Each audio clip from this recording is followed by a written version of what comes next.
cancersucks.com. It really fucking sucks. Go get your nuts checked out. Go to the webpage, read about it, and get yourself a shirt. Support them so they can get over this fucking terrible cancer. Put in BADB in the box, 20%, and get 20% off your shirt and shipping and handling. Stand-up is fucking hard. It's like boxing. Everything is hard. When you're a plumber at first, and when you come here, you meet people, and Felicia will vouch for me that they come to you, they have these plans, and then nothing happens. And because they talk themselves out of doing things.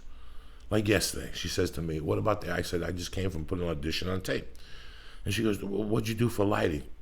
Does it fucking matter? Does it fucking matter?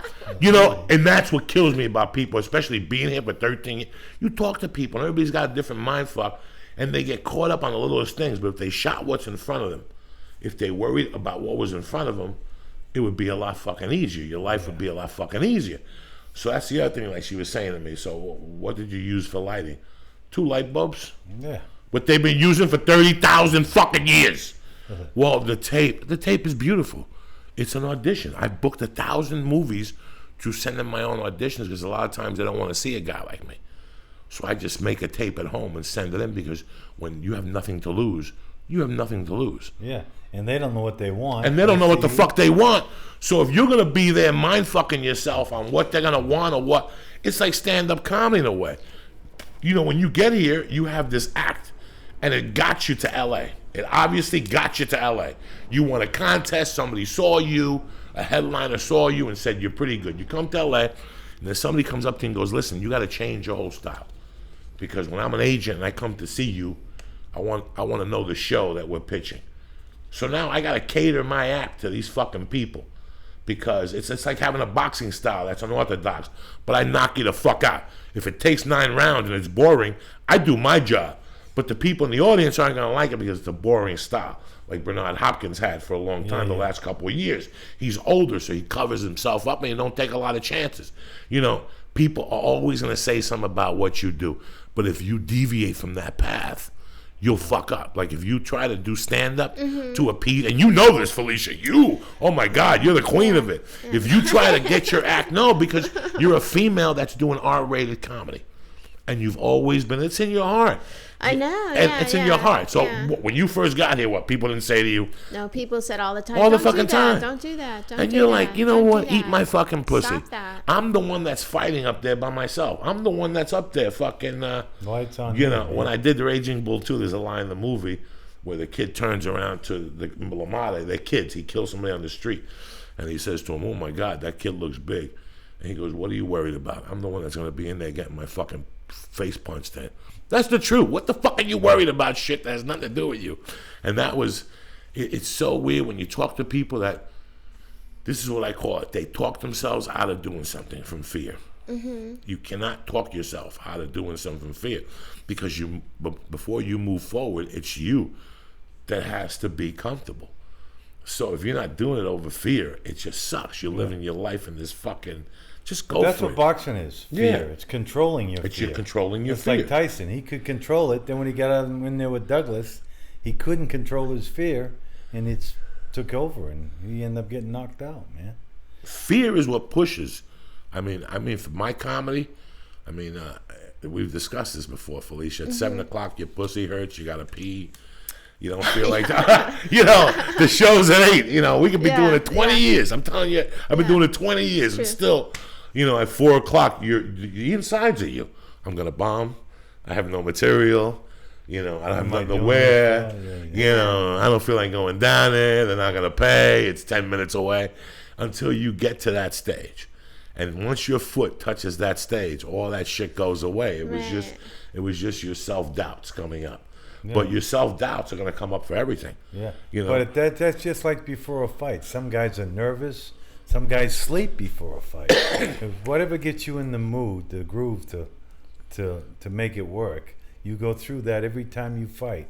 Whether it's sleeping in the dressing room or being nervous or having to take a leak. I mean, just stuff that happens every time you fight. It happens the same way. Then The bell rings. The bell ring. Yeah, it's the same thing with us. Once you hear your name, I know. yeah, once you're walking up and the feature act gets off or whoever gets Right. off and the MC goes up, oh, this next young lady coming to the stage. That's it. It's showtime. Your toes open up. The energy comes from the fucking floor. Start moving. It gets your knees. And all of a sudden you walk up. I mean, I've been doing this shit for 20 years. And every time I always say I got no material. What am I going to say? I'm going to eat shit. I'm going to bomb. That's just your That's inner. just fear coming in to make That's you the scared. fear. And you have to control it. You have to either do something with it. But listen, it's the same fear. Your son graduated from basic school. Right, He's got to go to elementary junior school. high Yeah, next year. yeah. You weren't scared to go to junior high for a minute. We all were. Yeah. You know, it's yeah. all little fears, and you challenge them, and that's why you know. Then at the end, you go, "Fuck it, I'm gonna rob this bank." You know, I'm not scared. I graduated from grammar school. I'm gonna rob this fucking bank, bitch. We're back, bitches. Felicia Michaels. Joey Diaz. What's happening? Beauty and the Beast podcast. What's happening? You sexy motherfucker. You. Oh, well, just resting up from yesterday. Where Yesterday we was had a the nice little day. A little party at my house. It was quite nice. It was very nice. You always had nice little barbecues, even though it was hot. It didn't feel hot. It wasn't that bad. No, right? it wasn't that No, bad. yeah. There was great food. The ribs Food were was off the fun. fucking chain. Thank know? you. Thank you. The chicken was great. Everything was good to see the kids. To see Laurie Kilmartin. You know, Laurie Kilmartin. Laurie Kilmartin is so awesome, by the way. Laurie Kilmartin is the first headliner I ever legitimately opened for. Oh, is I that did true? not want to say it at the table yesterday because she made a comment about being old. And I was about to say, you want to know how old you are, dirty bitch? I was a feature act for you, summer of 95.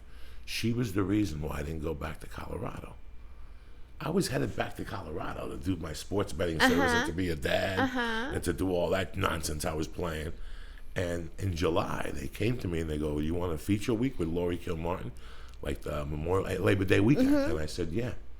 And I took it. And after that, I go, how am I going to go back to Boulder? I'm a feature. I'm a feature. Wow, I bet I know a lot of comics that have said that very same I'm a thing. feature. Why the fuck am I going to go back? I'm legit. I did 23 minutes. I'm a feature. I'm ready. What am I going to go back and answer phones 23 for? minutes. I was so happy that I was featured. I even drove it to the airport Monday morning. Wow. Like I was like, Laurie, I'm driving you to the airport out of respect. Because that's how this motherfucker rolls. You follow me? But that's amazing to see her. You know, she's raising that beautiful fucking She has little a beautiful boy. son, yeah. You know, she's writing. And she She's has a her writer on schedule Conan, down. yeah. That's amazing that she can do that. She's got Did skills, you hear when yeah. you asked her about stand-up, what she was talking about? Did you hear what she was saying? You asked her if she got up on stage, and she was talking about that she gets up 3 nights a week Right. because what she writes is for other people, and to keep her sanity, she wants to do stand-up. And, you know, for a girl like her, I bet it's tough to get bookings every week that pay since she's on Conan and she's got the child. So she probably goes out there for free 3 nights a week just to groom her shit. Yeah. And that's what a real stand-up is. No, I know. When you sit next to Laurie Right, with Kilmartin as a Laurie. woman, you're like, yeah, I gotta Yeah, fix you my gotta shit you up. gotta This fix your is shit up because this she is did terrible. inspire us yesterday. Yeah, I mean, absolutely. it was really nice to be there with her, and that was it. We did the podcast with my wife, which was different. Yeah, It was a lot of fun, That's- so that'll that be was going up really soon. different. Yeah. Yeah, that'll be going up soon, and that's it. Let me just give a shout out Okay. to my fucking sponsors, to the sponsor. Let's give a shout out to these badass sponsors on Beauty and the Beast. Go to audiblepodcast.com/BADB and get your free audio download book today. Go over to that webpage. They got some great downloads for you on books. The books work on your iPhone. They work on your Android. They work on your iPod. So go over there, take a look, and tell them we sent you. That would be nice. And by the way, I just put up the new website. So we have a little placard now from audible.com. And if you go there and press on that, you get a free download. And there's also an Amazon placard. If you are thinking about buying anything on Amazon, go over there and go through that portal so we get a penny. We're back, bitches, and that's all that matters. I got today in here. I've been trying to get this gentleman on here for a couple of weeks. It's been tough. He's one of my favorite people in the fucking world. You know, he got me into boxing when I was 400 pounds. He believed in me, and I went in there. And even though I would have 2 pair of pants on because I peed my pants because I couldn't breathe, he wouldn't laugh at me. I want to welcome my brother, Mr. Macca motherfucking Foley, in the house here tonight. All right. Thank you, brother. Good to be Boxing here. extraordinaire, hustler extraordinaire, Felicia. I have bad news for you. What? I think I just broke your chair. I heard some vibrating here in the chair. and it wasn't a fart. Okay. So I just want to let you know you're not gonna smell nothing, but I did hear some vibration. Okay, all I don't right. think I broke it. Well, What's don't happening? stop Mac? wiggling it. I'm not wiggling it, you fuck. What's happening, Macca Foley? Well, same old stuff. I'm at the gym, working at Fortune's gym. I'm working with a few guys. Got a couple amateurs. I get this heavyweight out of Canada who's 6-0. He's a pretty good fighter, big, strong kid. But he's like 35, a little past his prime. But who knows? I mean, just having a heavyweight is very marketable. You never know how you can do with a heavyweight. So How long you been in the boxing game, Macca Foley? I started fighting when I was 7. I had my last fight when I was 33. I started training people when I was 35, and I'm 62 now. So my God whole bless life you. has been boxing, except for 2 years in the Marine Corps, 1 year in Vietnam. The rest of the time, just boxing. Now, I wasn't a good boxer. I wasn't that good. The best thing I had going for me was people liked me. Johnny Toko's gym, he took me under his wing. Freddie Roach's dad, he trained me back in Boston, so I worked with him. And Al Braverman out of New York, he trained me. He's the one that sent me to Vegas in 73. So I went to Vegas in 73, started fighting out of Vegas, hustling the streets of Vegas, making a few money, going around, picking up cash. And, you know, I love gambling. I've been a degenerate gambler all my life. So Vegas, when I went to Vegas, oh man, I'm home, man. So I loved it. The first night I landed in Vegas, I met a fighter named Jimmy Flood, who was a middleweight in the early 50s. He took me up to Caesar's Palace. I met Joe Louis. I met Joey Maxwell. I met all the great fighters. And I said, wow, man, I'm home. And that's when Vegas was still small.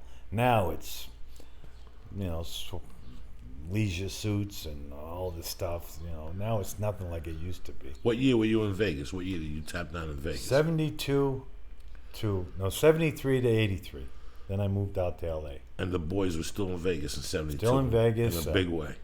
You know, but I never try to mess with the big boys because I knew I could get in trouble. But I was always looking for people who, you know, wanted to manage a fighter and wanted to help me out a little and, you know, stuff like that. Looking for pigeons, I used to call them, little angels that helped you along the fight game. You know, I mean, I've never had a job in my life. It's always been boxing, and I just love it. When I was a fighter, you couldn't get me in the gym. I'd spend an hour in the gym, then I'm take off, partying or whatever. Now as a trainer, I'm in the gym from 8 in the morning till 6 at night, working with, you know, I don't care who I work with. It can be a short little fat kid that, you know, try to make him lose weight. I get more thrill out of that than working with world champions, because, you know, when you work for fighters, you're working for them. But when you're training people, they're working for you. So it's, you know, I just love it. Just love training, helping a guy. Now I was just working with this kid from Notre Dame High School. His father brought me in, and I started training him. He went on. Now he's the quarterback of the high school, and he's doing good. You know, those kind of guys never forget you, and they're grateful for everything they learned off you on their journey. So. Well, I remember when I first came to you, you know, we met shooting a video, and you said, you know, if you ever need training help, come and see me. You were very nice to me. You were like, you know, we're going to melt this fat off. And a lot of trainers will train you, but they won't say to you what you could do on your own time. A lot of people like, do this and then come back and see me. Yeah. You would always go, if you come in here and I'm not available, just get in front of the boxing, the heavy bag, and just throw punches for 3 minutes and do that, stretch it out. And today, because of you, I hit the bag 40 minutes. Yeah. Just So on you don't need a principle, trainer. No, you don't just really. needed somebody to show you how to do it, and you get it. That's why I tell guys, hitting the heavy bag, the best thing you can do for not just for a fighter, but for anyone trying to lose weight or want to get their anger out, whatever. But hitting the heavy bag is so good for the heart, for the overall confidence, everything. You know, it's amazing. They say, like, when you look at old boxers, look at Muhammad Ali. I mean, his brain is pretty much gone at this point, but his heart is so fucking strong. Yeah. And it's got to be from all the cardio that you do as a boxer, hitting that bag. Every time you hit that bag, like you said, Yeah. your fucking valves open up and your blood just spit out this big fucking thing. And it cleans everything out. I mean, I did blow for 30 years. I'm a little chubby. I go to the heart doctor. He gives me a great fucking report, Felicia. Oh, really? It's amazing. Yeah, Oh, he really? loves me. When I went to do therapy, when I went to do my knee surgery, I was in the elevator with my wife. And I seen Dr. Soleimani. He came up to me and gave me a hug. He's like, how's it going? And he always tells me, he goes, you know what, man, you got away with things. Because I told him the truth. I'm not going to tell him. I told him the truth. I said, I did blow for 30 years in the heart and the sleep apnea. And he goes, you have a couple spots on your heart that I can see from the sleep apnea where it's put strain. But the blow, I can't tell. I can't tell. And there's people that I could tell. Wow. And I credit that because I always liked the bag and I always liked walking. Yeah. All those years in New York, let me tell you something. In the 60s and 70s in New York, and even early 80s, and even today, I loved walking in the city. You lived in the Upper West Side. There's nothing like walking in the city. Yeah, walking it's on true. Sunset is fucking boring. It's boring. It's these long streets, and in between there's like a shop, and it's closed down. And it's like accidental walking. Yeah. Like you're like, holy shit, I walked 50 blocks 50 today. fucking blocks Yeah. in New York. You smoke a joint in New York and you put an iPod on, you start fucking walking and you just start looking and you end up at a museum or at Lincoln Square with the fountains and the pigeons eating a pretzel. It's very unique, and I did that. I had friends that used to say to me, Doug, we go to the city, we go to the Bronx. I used to walk over that Brooklyn Bridge like it was nothing. That George Washington Bridge, I walked that fucking thing because at one time, if you drove into the city to get drugs, they would look for your car to go over. If you're coming right back in 2 minutes, what'd you do in the city? So all my friends were getting their cars pulled over. And if your car gets pulled over, it gets confiscated. I would just walk over and walk back. They never even thought of stopping me, the fucking momos. And if they were, I would walk over and then take the A train all the way down to 42nd Street and go right over the fucking Port Authority. But all that stuff like that you taught me, the walking and the cardio, has really fucked. Till today, I still hit the bag because of you. Joey's talked so much about you for so long, and he's like, Macca Foley this, Macca Foley this, Macca Foley this, right? And so when I met you, I was like, whoa, it's Macca Foley. And then I was asking him, like, what's your first name? And he's like, Macca Foley. It never dawned on me the whole time that you were like Macca Foley, that was two names. And to see you today, it's it's been funny very because most people interesting. think I'm Italian because Macca Foley. That's what I full thought. name. Yeah, But yeah. first name is Macca, last name's Foley, and my mom and dad are both Irish. But, Wow. you know, The one thing that always attracted me to you, like when I went down to see that, you were a street guy. You were a guy that understood me. Like you never had any qualms or nothing. And I think the first time we really fucking died of laughter was when you were telling me about your little arson stories in Vegas and how for a while when I was a kid, I wanted to be a fucking arsonist. Like I even tried it. Like you know, when you're a kid, you get into lighting matches and shit like that. But then when people go, listen, you could burn a building down and make this type of money, you're like, wait a second, I was good at that as a fucking kid. Yeah. I was really good at that, you know? I mean, you got the key to the place, you got everything. I mean, that's just that life. But you know, that served its purpose at the time. Now I'm old. No, I couldn't do it now either. Yeah, My I can't heart- do it now. My but- heart wouldn't take anything in Macca Foley right now, even a line of blow. Like I'm done. Once you get out of that, you know, that whole thing, my mind couldn't even absorb doing a crime today. Well, listen, the last time I committed a crime, 1983, I owed this guy in Vegas $18,000. I had no money. He's a connected guy. I'm stretching it out. He says, well, you make a little trip for me. So I had to make the trip to Florida. Went to Florida. I had like 60,000 of me, his money. A guy picked me up at the airport, took me to his house. Now I'm thinking, they put a hit out on me. I'm thinking, this is my last day on earth. I'm scared shitless. Because who am I? I'm nobody. I'm just an ex-fighter. But we went to the guy's house. We bought like 20 pounds for 40 pounds of weed and half a pound of cocaine. I bought that, and then we put it all in Tupperware. We peeled oranges to kill the scent. I mean, not today, you could never get away with that, but back then you got away with it. So I'm at the airport. I got 40 pounds of weed and a kilo of cocaine, and there's a cop in front of me walking around with that dog. My whole life, well, I'm shitting myself. The sweat just pouring off me. I mean, you just look at me, you know I'm guilty. Somehow, by the grace of God, this guy went with his doggy, went left. I get on that plane. I said, you get me out of this one. I'm not going up against the law again. I think it was like 35 then or something. But that was it, man. Because I've done a lot of... I should be in jail for life right now, some of the stuff I've done. But total luck, grace of God, somebody looking out for me, something happened that saved my ass. That's why when I left, when I got off that trip, I got back into boxing, kept my nose clean ever since 1983, just working with fighters, having a ball. I hooked up with Freddie again when he moved to LA. I moved out here, went to work for him. That's when I hooked up with James Toney and working. And funny thing about James Toney, now I never made any money working with James, one of the great. But one night he was out having dinner, and this agent was out, and they were looking for a trainer. So he said, "Yeah, I got a trainer for you." And now we gave him my name. The guy called me up. He hooked me up with James Franco. I've been with Franco for like 5 That's movies. right. You've been training James Franco. That's right. Joe Yeah. Felicia. All right. Yeah, so I owe that to James. So all the money he would have paid me, I would have blown anyways. But that he didn't pay me anything, and he hooked me up with James Franco. That gave me a second life. Now such an artist, James Franco. If you ever saw him hit the mitts, you'd think he was a fighter. He understands movement and setting and resetting. He looks like the middleweight champ of the world.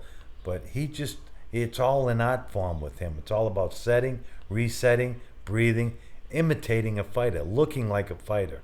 Now he didn't say he wanted to learn how to fight. He wanted to learn to act like a fighter, how a fighter does it. He mastered it. If you ever saw him do the mitts, you'd think the guy was the real deal. Great guy, great friend, you know.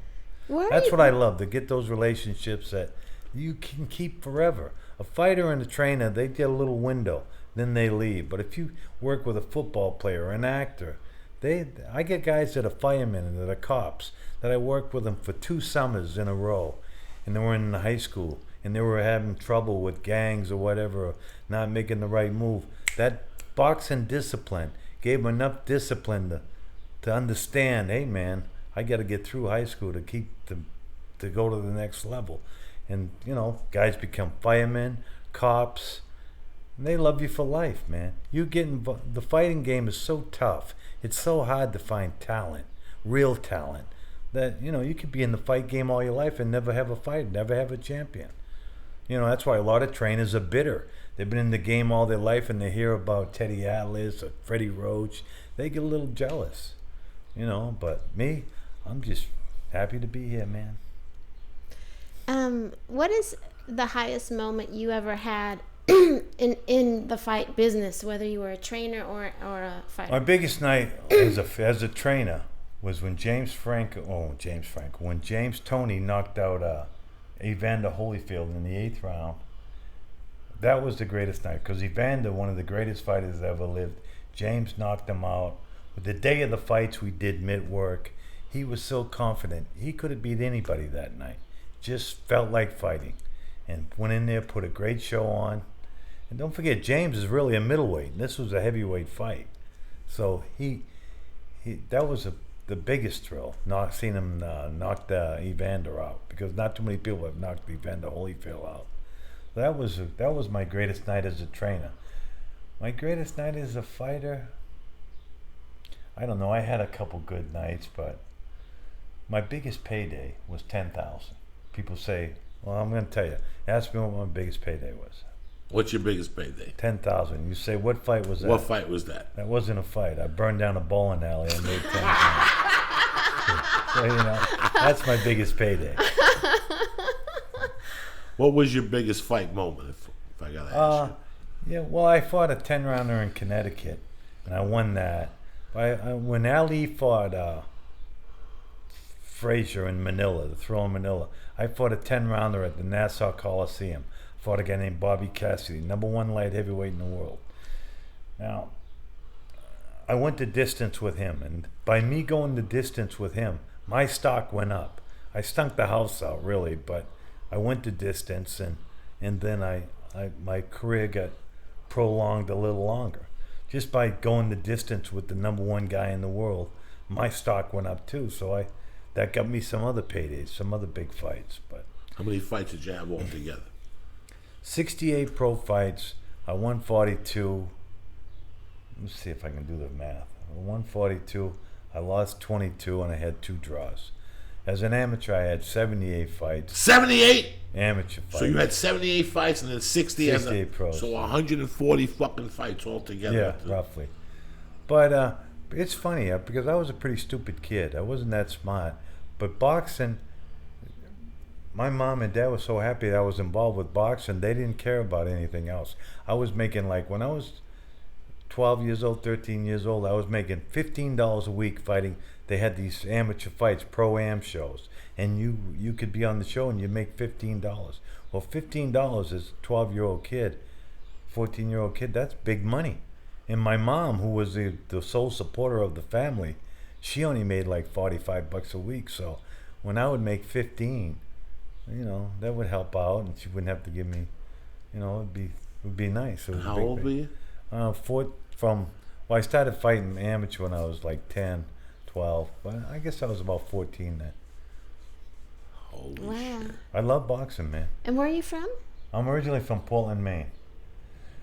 I turned pro my senior year in high school. I had 3 pro fights, but all my buddies that were coming back from Vietnam, they were talking about Nam like it was a romantic thing. I mean, it was like, so I graduated from high school June 15th. I joined the Marine Corps June 16th. I was in Vietnam in September, carrying an M60 machine gun. Stupid kid from Maine, man. But I made it through, man. I mean, I was smoking weed the whole time I was over there. I was a point man. I walked point. I carried the M60. I wasn't even, I don't even, people have bad memories of Vietnam. I hardly even remember it. I was just a blur. Then when I came back from Vietnam in '71, I started fighting again. But I wasn't as hungry. I was a man then, and I really didn't like the fight game. But I didn't want to go to work either. I wanted to say I was a fighter and live the life of a fighter. But was I that good? No. But I did have a good manager, and he got me sparring. I was a sparring partner for Ernie Shavers, Ron Lyle, Joe Bugner. I worked with all the best heavyweights, and I was making $200 a day. That's all I wanted to make. I didn't want to make $100,000. I wanted But to make did you $200 understand that at that point in time, or you just understand that now looking No, back? I understood me. I mean, how knew. is it to go into a fight and having those feelings like that? Well, just like they say, know your limitations. I knew my limitations. I knew how good I was, and I knew how bad I was. But I could get the best out of myself, and still, I was a survivor in the fight game. Mm-hmm. Like Rocky, you wanted to go the distance. I just wanted to be in the fight game.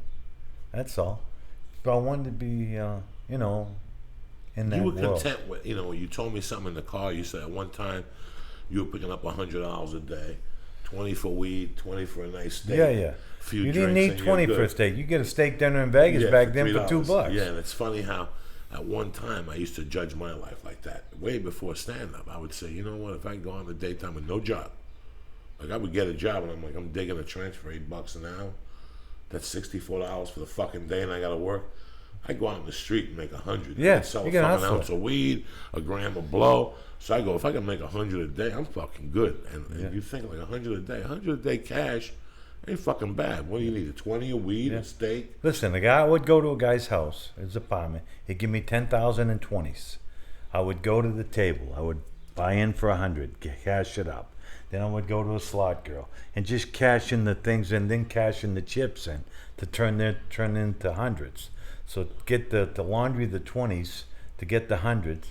I would take me 2 hours to cash 10,000 in 20s. I'd make 200 for doing it.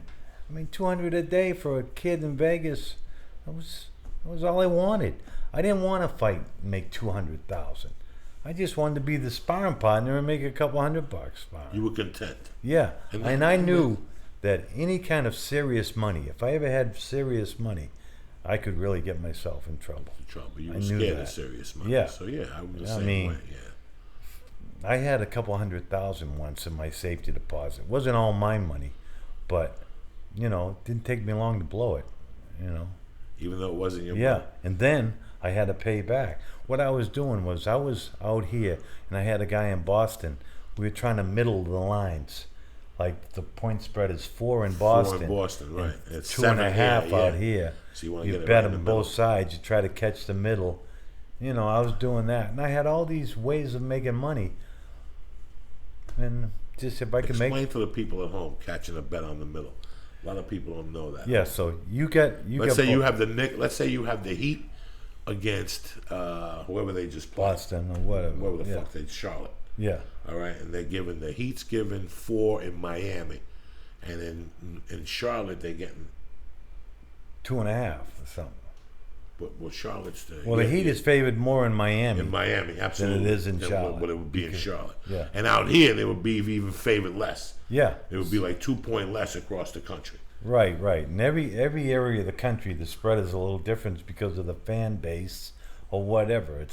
But you try to catch the middle. When you catch the middle, you win both ends of the bets. And that was fun. It's an amazing But it's a fucking- grind. It's a grind. Oh, it's thing. a fucking grind. I mean, Yeah, especially that's when you're doing baseball, you're trying. When Oh, you're doing fuck. 162 games and just trying to catch the right pitcher at the right time. I mean, it's a grind, but guys do it. You know, guys can. There's a hustle there, but you can really do it. Gambling was one of the scariest things I did. Like I did it for a while. Yeah. Then I learned how to do it right, and I try to get the lines, and I'm really good with lines. But you know what, man? At the end of the fucking week, if you throw enough spaghetti against the wall, it's gonna stick. They're gonna get you. Yeah. Or you They're gonna can't win. always fucking That's the get you. worst. That's the worst. I mean, drugs are even better than gambling because you get something out of drugs or alcohol, but you get nothing out of gambling. Nothing. When I was a kid, and I used to pay the bookie $200 on a Thursday. I used to go, "Am I fucking kidding me?" You know how many people I had to rob to give this guy 200 fucking hard-earned dollars? Yeah, yeah. And I go, "Fuck it, I'm just gonna do blow." That was my mentality, because at least with blow, maybe I'll get my dick sucked, and I know for sure I'll look out a window. I know for sure I'll get paranoid, and that'll add 3 or 4 hours to my leg. You know what I'm saying? Like you're crawling looking for a rock. With gambling, the game is over, and you got to pay this fucking guy on Thursday. You gotta pay. And if you're hustling, that's one thing. When you got to get up and dig a trench to pay some fucking guy, oh, that hurts. Oh yeah. That fucking hurts. You have no idea how much that hurts. When you're hustling, you're out thieving, and this guy's getting mugged, and you're rolling this guy. Who gives a fuck? 200 is just a just a price to number. do business. Just fuck it. That's part of my week. Yeah. You know what I'm saying? That's How did you transition into doing things in Vegas? Well, you know, I knew Wholesale. guys. When I landed in Vegas, I met this guy named Jimmy Flood, a middleweight out of the 50s. And he brought me to this flower shop. And, you know, it was a flower shop. But in the back room of the flower shop, it was a bookmaking. A guy named Jaspab. That's where the major booking was going on. Not these race books. At this guy, he ended up dying recently, but he was the biggest bookmaker in Vegas in the 60s and early 70s. So we'd go there, and then I met a guy. Well, you want to go around while I pick up this money? So I'd just drive around with the guy, and he would go in, and if he wanted me to go with him, if he wanted me to, you know, stir a little fear into the guy. The guy's running late. You just go in with him, say, yeah, you know, Frank needs his money or whatever, and usually you get the money. Once in a while, you got to lean on the guy a little harder, but you know, you can't hit a guy. If you hit a guy, if I owe you money and you beat me up, I'm never gonna pay you your money. So I got to find a way to say, hey, just give me a little this week, and I'll talk to the guy. So keep the juice coming in. Where, you know, that's same why. thing American Express and Visa do to you. Yeah. They just want the juice. That's where they got the idea from. Yeah. They tried to figure out how to juice people every week. You know Yeah. what? You want to owe me $100? You can owe me $100 for the rest of the life. Give me $5 Just give me a week. $5 a fucking week. Yeah. That's all I need, because I'm gonna make my money back for fucking life. You know, they'll juice you. They'll juice you for fucking everything, dog. And I had a thing. I'd give a guy 10. Now I started loaning the money. I would give a guy 10,000 on Friday. Now, he probably went and bought drugs with it. But on Monday, he would pay me back 12,000. So I was making 2,000 a week for doing nothing. Nothing. But I was also blowing. All I was like a, you know, kid in the candy store. But 2,000 a week was action. Keep you in action. Keep you running. This and that. That was great. That worked out. And eventually he got in trouble. But you know, that's the way. I had a couple things like that going for me in Vegas. was like a kid, man. I was so happy. I made it back from Vietnam. I was still in the fight game, and I was making money, and I had my brains. I mean, a lot of fighters, they're in bad shape, man. It's amazing what that lifestyle is like, because after 92, I got into comedy. But comedy is few and far between, and I didn't want to work. So from 91 to 95, basically, I was a part-time sports handicapper, which I had a job. But in the summertime, I wouldn't have any fucking work. So I would pretty much do crime. And I remember my open mic, my original, like if I think of my open mic, like if I go to myself, I was an open micer for 5 years. If I think of the year that I made my open mic, was 94 in New York. When I was basically, my whole comedy career was revolved around my criminal career. Yeah. They went hand in hand. And yeah, I had a job driving a limo. That was to pay child support. For me to live and to snort and to fuck and to suck and to wear a suit and to eat nice, I had to fucking do whatever I had to do. Yeah. So I would wake up in the morning. You wake up broke. So you wake up in the morning, you go to a diner, they have a tab for you. Not like having a tab for breakfast. You go somewhere and go, put the breakfast on my tab and give me a 20 out of the register to get my day started. Yeah, and you sign for it. That's old school. You have to sign for it. So you sign your tab plus a 20. The waitress will give you a 20 right out of her kick. And you sign for it. I used to go to a Charlie's. There you go. And Anthony Charlie, a kid that is on Facebook now, and I always wish him a great day because I'll never forget how many tens I took from him. I had to pay him back the next day. Charlie, give me a 10 in breakfast. I'll give it to you tomorrow. Just to get me a daily news, just to look at the lines for the sports, just to get gambling, just to talk gambling at the bar, to get some poor soul to give me $55 for a bet. That $55, the bet was going to get pulled in, but that $55 was fueling my cocaine addiction and my alcohol and my lunch for the day. Just now I had to going. Now I had to chase that $55. You follow me? So Felicia comes in with a bunch of jackets. Give me 5 jackets. I'll sell them for 40 and keep 10 off the top. I just got my 50 back. And it's just a constant life. And I remember I was 18 doing this. I had this lifestyle at 18 where you're just running numbers in your head all fucking day. And I remember going to Colorado and sleeping for 3 weeks because my body wasn't tired. My mind from the stress and the fucking nobody knows.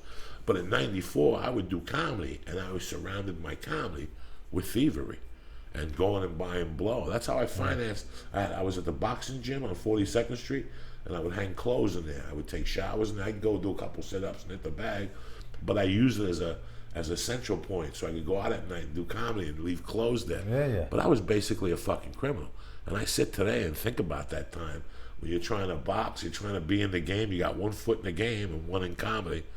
It's fucking scary. And I knew at any time, if the cops arrested me, my comedy's done. Anytime. The comedy has no value to it now. So I'm But very you get most of fucking your lucky. comedy was from that. Absolutely. That, you get your comedy from that mentality. I mean, you met more wise guys that are more natural actors than anybody in the world, man. I mean, that's just what they've been doing for so long. It's just their character.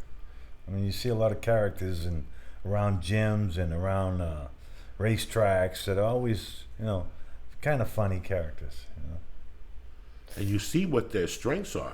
You meet characters at tracks and stuff like that, they might be unemployed or whatever, but at one time, these guys were engineers.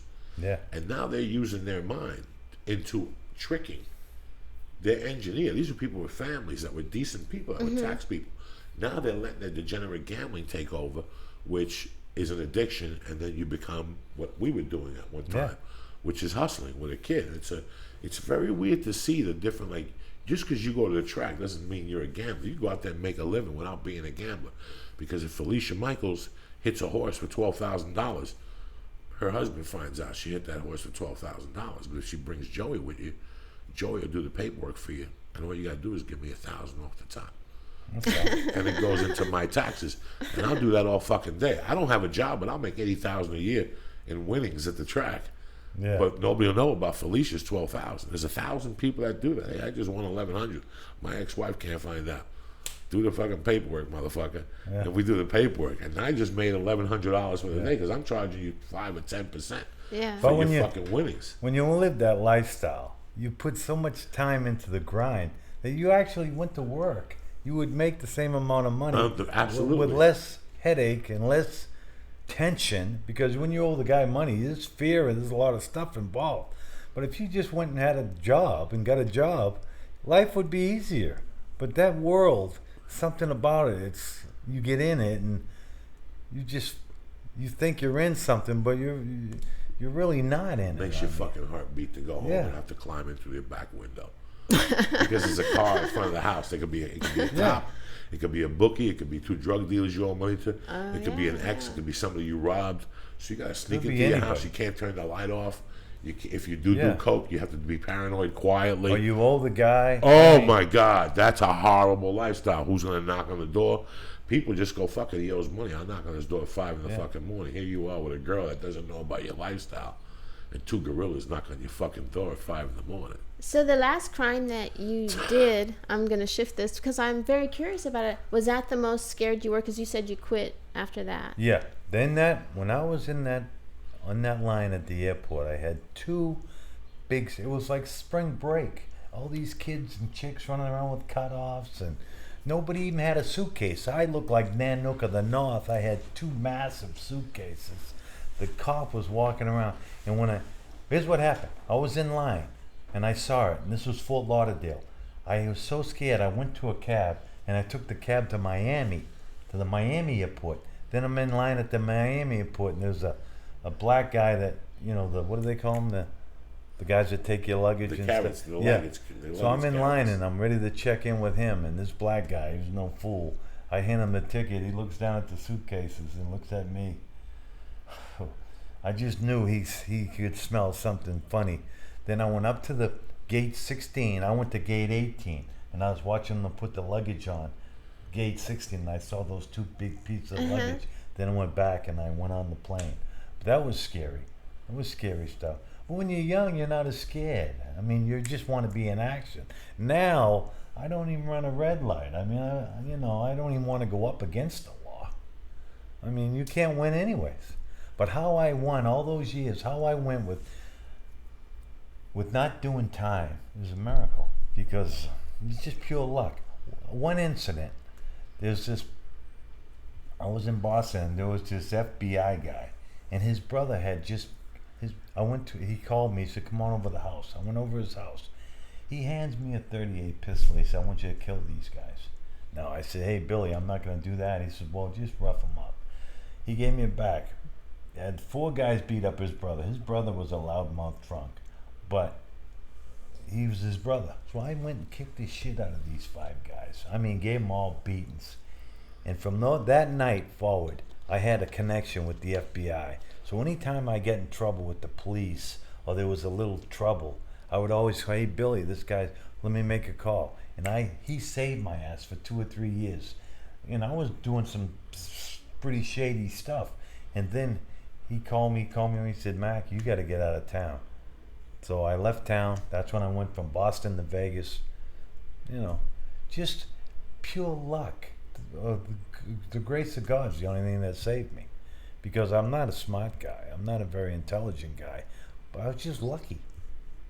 Just pure luck. Was it hard to leave that lifestyle?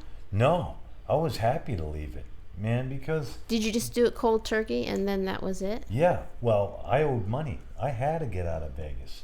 I moved to L.A. I met my landlord, Mrs. Paulson. Same place I'm in now. I went there in '85. My rent was $300 a month. I had no money. I had no means of support. I mean, I'm an ex-fighter. What am I going to do? A security guard somewhere or something? I had no way of even making money. But she let me go 2 years without paying rent. Then I started catching up with the rent. I went for an audition, and I got on that movie Ghost, and I was in the opening scene from Ghost.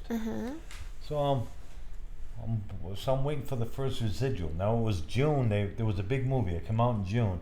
I got my first residual check in October. So I got a daughter. I was talking to my daughter. She was like sick. Daddy, I want this and I want that. And I had no money. I had none. I get that first residual check. So I'm thinking maybe $1,000 I can send this stuff. $27,000 residual check. I flew my daughter in from Omaha. She stayed with me for 2 months. We blew the whole $27,000. But that saved me. You paid the rent. Paid the rent. Yeah, I caught up with absolutely. my landlady. It was she was like after my mom. Mrs. Paulson's the greatest woman I've ever been associated And with. she's still alive. No, she passed. Now I'm still in the same building. They have new owners, but I'm not leaving because they get that law. If you're in the same apartment, they got to pay you when they finally do sell the place. So I'm still at the same apartment since 1985, the same room, and I love it. I go home after the gym. I don't have much of a social life, but I either go to a fight or this and that. But since I've been with Franco, I've been to England, I've been to Philly with them. I've just been. You just came from Michigan? Yeah, just come back from Michigan. Or whatever the movie was there. So, Annapolis? Yeah, I'm so grateful for people that have looked out for me my whole life, from my landlord, James Franco, guys in Vegas that helped me out. So I'm happy to be here. I'm 62. I'm in pretty good shape. I still train. I got a heavyweight I'm working with. I got a 118 pounder who looks pretty good. Pepper Roach comes over on Pepper Sunday. Roach every Sunday. I call you on Sunday. Yeah. I had this girlfriend. I had a girlfriend for like a year. She was like 37 years old. I'm 62. I was having a ball, man. What happened? You guys broke up? Well, she was married. So I guess she okay. went back with her husband. But it was like I was training her, and she kind of Fell in love with Macca Foley. Yeah. That was a ball. Then when I went to Michigan, she followed me out there. How long did she stay out there with you?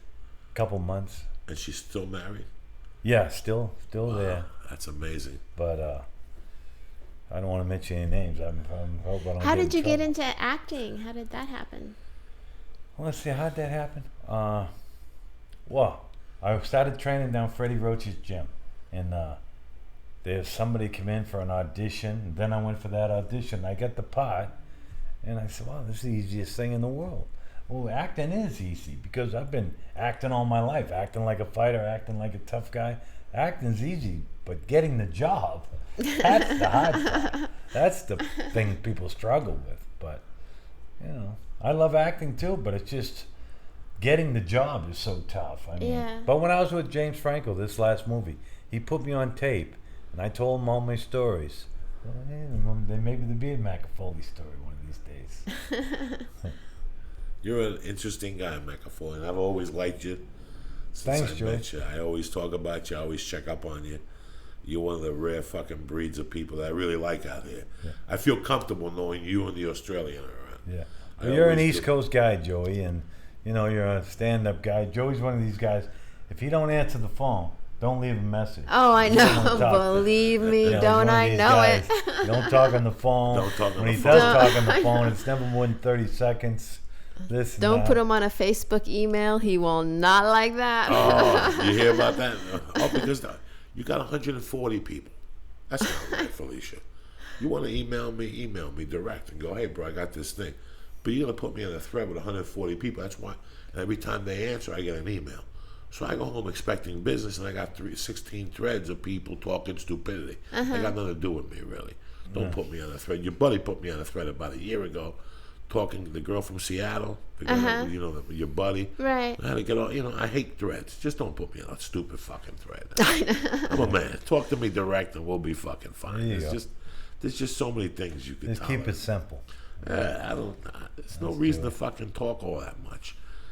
Especially on the lines like that. We talk, but So if someone wanted to get a hold of you for training, I mean, you still do that, so right? So how would they do that? That's my life now, training. Okay. Well, right now I'm at Fortune's Gym, 7574 Sunset. We're in the back. Now, I love teaching people. I'm not looking for fighters. I got a couple fighters, but I want to work with anybody that housewives like Felicia. housewives, kids, old people. Now, this guy, here's one of my favorite stories. I started training this guy. He was a retired cop or fireman or something. He was 72. First day I worked with him. My chest is bugging me. I said, you better check that out. He went to the doctors. The doctor said, if you didn't come in, you'd have been dead in less than a couple of days because there was some valve that was blocked. So he did that, cleared that blockage, and I started training the guy.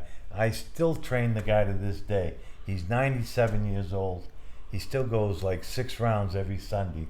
He lives in Toluca Lake. I go to his house. We work the mids. It's the greatest thing. It's the greatest thing that saved him 20 years. He probably would have been dead 20 years ago. if we hadn't done that little workout. And you still work with him? Still work with him. He's pushing 100 years old. I mean, he's beautiful. And he's he's a Notre Dame grad. He's an ex-baseball player for Notre Dame. And just, he thanks me every time I see him. I'd have been gone a long time ago if it wasn't for you. So it's like you. Boxing saved this guy's life. Boxing saved Joey's life. You just gotta, there's something about the boxing. It's like the mafia. Once you get in it, you really can't get out, and you don't want to get out. You want to be in it. Well, that's what, you start doing the boxing workout, you just gives you the confidence that you need, you know. I want you to come to the gym. I want to give you a workout. Oh. You'll love it. Believe She'll me, love girls it. are girls. Really? Yeah. Girls are easier to train than guys, because guys think they already know how to fight, and girls don't know how to fight, and they're willing to do what you ever tell them to do to learn. So they're easier to teach. Oh, really? You know, Maybe they're more I fun will. too. You should come in. You should go down there one time. Yeah, I want to give Yeah? a shout out to the gym, Fortune's Gym, 7574 Sunset. I think it's the best gym in town. I mean, it's not the Wild Card. I used to be with Freddie at the Wild Card, but this is a nice gym too, and we got a couple good fighters, and you know, it's fun, and that's all. I want It's a anyone- real family environment. So if you get a minute, you want to talk to Knack and go train, the number's 323-845-4755. Ask for Knack or our other fucking anybody. buddy, Stop in and see if you like it. Rocco's son. Oh, yeah? Rocco's son is down there with us. And, Jason, we call him Travis Bickle because he's a little psycho. But, like taxi driver. Yeah. And they'll also have the Australian, which is Justin Fortune, who fought Fortune, he Lennox owns the gym. Lewis for the heavyweight title in Dublin, Ireland. We got him. We got a couple prospects. So it's good, but the MMA is coming in. MMA is taking boxing over. See, boxing's always been the lowest sport. It's always been the poor man's sport. Now, you know, it was coming back a little. Now boxing's at its worst it's ever been, especially after this decision, Pacquiao and Bradley last week.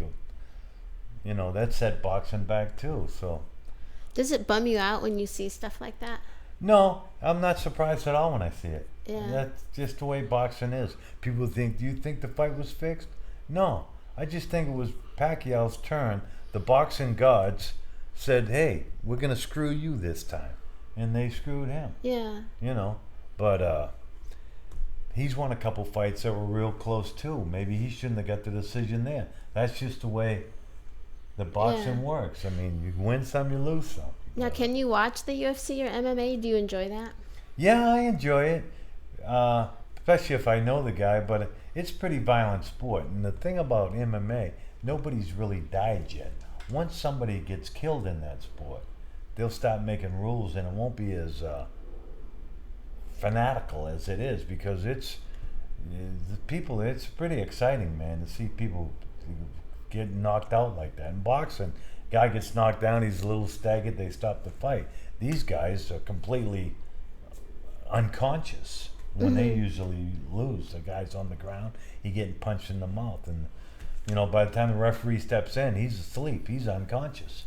Right. I mean, it's a pretty violent sport, and it's, you know, the fans want more violence. Fans is shot for the Greek fanatics. I mean, they crave the action, the bloodshed. Uh-huh. They really do. You know, but it's like in everything. Like in baseball, you want to see home runs. So in a Yeah. way, they don't want steroids in baseball, but you got to fucking have them because that's where the action comes from. Yeah. You know, the thing that brought baseball back was when Sosa and the fucking big McGuire. Irishman, McGuire, went at it that season. They were hitting 2 home runs a night. They were at home blasting fucking everything they had to come out there, but it made baseball very interesting. So you always try to push the violence in the back, but people want to see people fucking beat up. People want to that's see why people you go. bet. That's why the heavyweights are so. The heavyweights are the least talented of all the divisions in boxing, but they're the most watched because they're the punches. They're the hottest punches. People always want to see knockouts. People want to see people get put to sleep. How many times have you been knocked out? Well, it's funny with me. I've been knocked out so many times in my life because I was a sparring partner for Ernie Shavers and Ron Lyle. These guys, they would knock me down every day at least once, and they would knock me out once a week. Now, how I'm here talking to you with a normal voice and with my mind pretty well attached, it's hard to believe. It's hard to believe that I've been knocked out as many times as I have. Plus, when in Vietnam, I get shrapnel in the head. I get wounded twice in Vietnam, shrapnel. And still, and all those knockouts and all the drugs, and I'm still here talking. I mean, it's just... That's a good Irish blood in you. Yeah, it's Irish luck, maybe. You know, some people go through life scared. You just went with your balls in your hand and nothing happened. That's I the way just you're went supposed and to go. Fuck them. I just said, my thing, if you could do a life story on Macca Foley, it'd be Macca Foley, one man struggle to take it easy. That's all I want to do. I didn't want to be the champ. That is one of the best things I've heard. That's very funny. Well, that's true, though. I mean, I don't want to be the champ. I just wanted to go through and, without working too much. By the way, I think that's what sucks about nowadays is that no one is okay with just coming in second or third. Like, if that's all you want, you know what I mean? Because even with your kids or how kids are being taught, it's like, you got to be first or you're nothing. Yeah. No wonder we're so fucking Everyone depressed. Wants to be the star of the team. I just want to be on the team. I don't want to be the star. I don't want to be the main focus because I'll screw that up. I know myself. At least you know that going in, brother. Yeah, you know that going in, so... I don't, hey, it's my fighter, I want this, or I want this. I want none of that. I just want to be unknown. Nobody knows you. Just part of an assistant or helping the guy that makes it.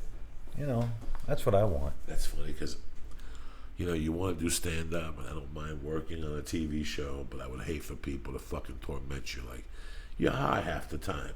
Yeah. I don't, like you want the job, but that's the part of it that, do you know what I'm saying? Like, I never really cared about that side of it. I like doing it. I like being funny, and I like doing great with stand-up, but it's tough when you just want to sit in the back of a restaurant.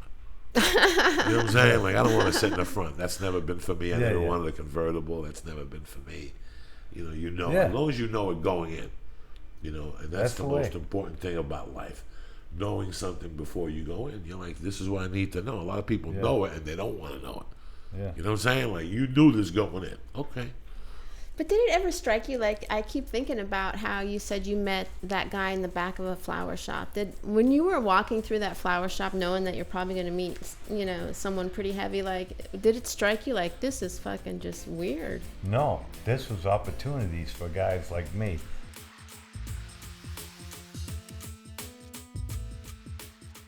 By the way, if you've liked today's little discussion that we had, you can do us a big favor and go to iTunes and leave us a little review. Joey, we were like number 6 or something on the hot list today.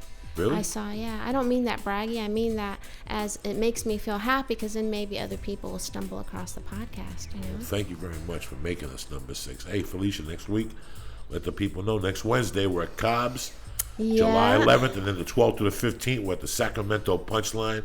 So please come out. I want to give another shout out to our sponsors, audiblepodcast.com, BADB, for a free audiobook download. You understand me? So please go to audiopodcast.com, go to put a / BADB for Beauty and the Beast, don't be so stupid, and get your free media download book. All right? That's it. It's that easy. Or you can also do us a big favor and go to Joey Cocadiaz's website at joeycocadiaz.net, and you can look and see when Joey's coming to your town, and there's links right on there that'll take you right to the comedy clubs. That's right. And also a shout out to taintedvisions.com, another sponsor of ours. And that's it. We hope you had a happy 4th of July, and everything's a beautiful fucking summer for you, right, cocksuckers? Macca Foley. Keep Thank punching, you baby. for coming out here. I love you, cocksucker. Visit Macca down at Fortune's Gym. He'll train you the right way, all right? Stay black. I love you. Very nice to meet you. Nice to meet you, honey. Wow.